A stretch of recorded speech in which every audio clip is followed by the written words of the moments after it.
Whether you're getting into photography, videography, content creation, or streaming, you're going to notice that lighting is way more important than you ever thought it was before. But with so many different kinds of lights and so many different kinds of price points, what should you invest in and what can you do with what kind of light? That is a lot of whats. So let's get you some answers.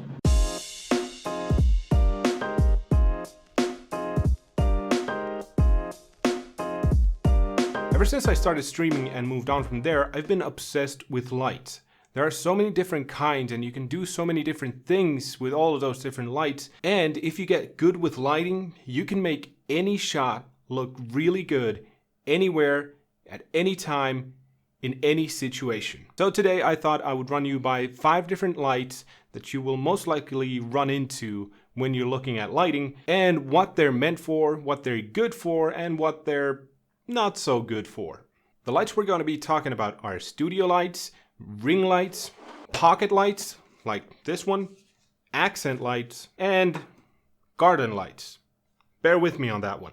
And we're going to be starting off with studio lights. Actually, for this part, let me grab one of those over there.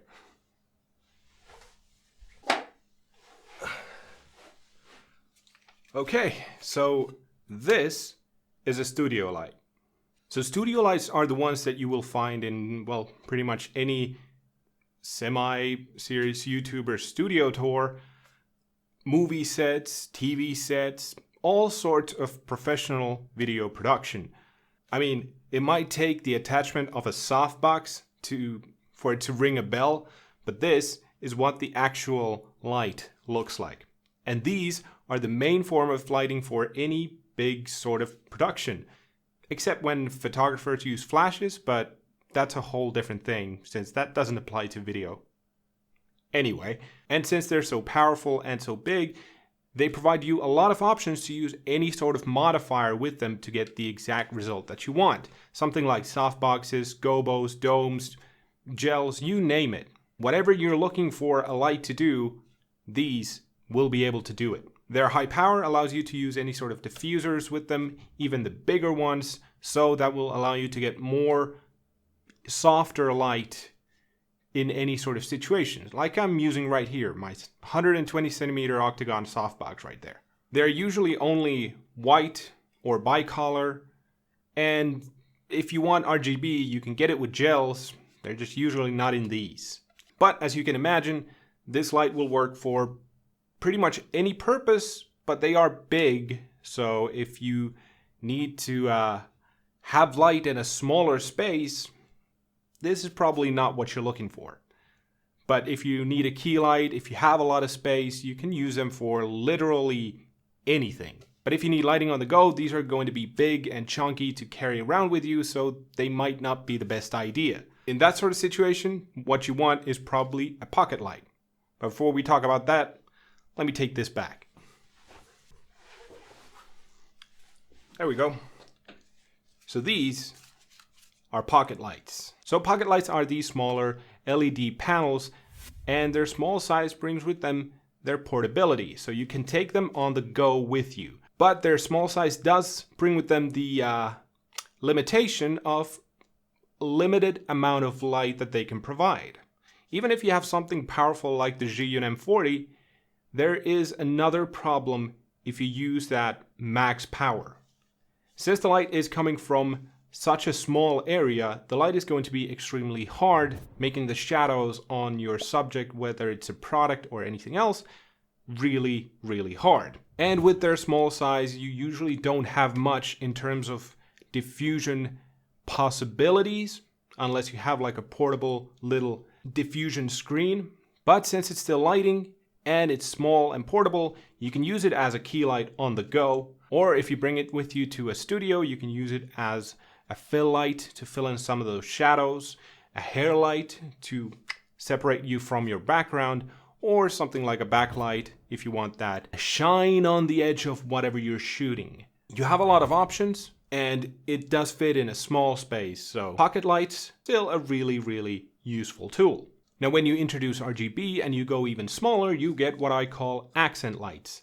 So these are more so your fill light or color touch to your photo or video. In terms of photos, you can add them next to something small and bring color to whatever you're shooting. Or if you're doing video, you can use these in your background to light up shelves or plants or something like that. I wouldn't go out and get these as your first lights, since you probably want to start with a key light, but in extreme situations, something like this can help you if you're doing like a Zoom meeting to light up your face for your webcam. But that is an extreme situation. I wouldn't recommend it. But like I said, you can light up small areas in your background. But if you want to light up your background, the whole of it, like I'm doing, you're gonna need something bigger than this. For that, sure, you could use studio lights and color gels, or like a big colored light panel. But if you want to go cheaper, you can do what I did. Let me just get one of those. So these are what I use for my background lighting. Is it optimal? No. Does it work? Yes. And did it cost a lot? No, it didn't. So these are basically your garden light throwers, or colored garden lights, whatever you want to call them. I think that's what they were called on Amazon when I got them. And with these, you can light up a background in an indoor situation without an issue. But that's about it. Their color accuracy is usually non-existent, definitely not up to par. So I wouldn't light up necessarily a product or something like this if you're doing it in a semi-professional setting. But if you're doing it for your own amusement, sure, you can go ahead. Also, with these, as you might notice, your options for any sort of diffusion is even more limited. Basically, you have to get very creative if you want to diffuse something like this. And because of that, if there's anything that these are lighting up that can cast a shadow, it will cast a very strong shadow. You can see it on the pole right there. And that light's not even facing that way. Let me put this back. So now, finally, we get to ring lights. Now, these were made super popular, and they still are, thanks to a lot of influencers using them. And don't get me wrong, they are useful, they're just a little overused. Most of the time, most of the ring lights that you see are pretty low powered.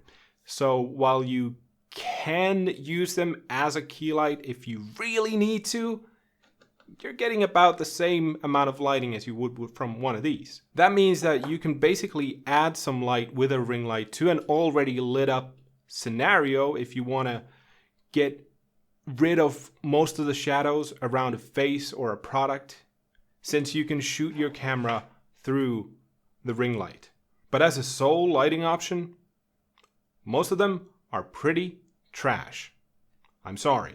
But it shouldn't be understated that there is a use even for the cheapo ring lights, since the ability to cast even light from around the lens of the camera is handy if you're, for example, filling in shadows. Of course, the light's output difference needs to be in some semblance of a reasonable ratio. So your 10-watt ring light is probably not going to be able to fill in too well against harsh sunlight. If you have controlled lighting, you can probably fill it in a bit with a ring light. If you do want to use a ring light as your main light source, that is completely doable.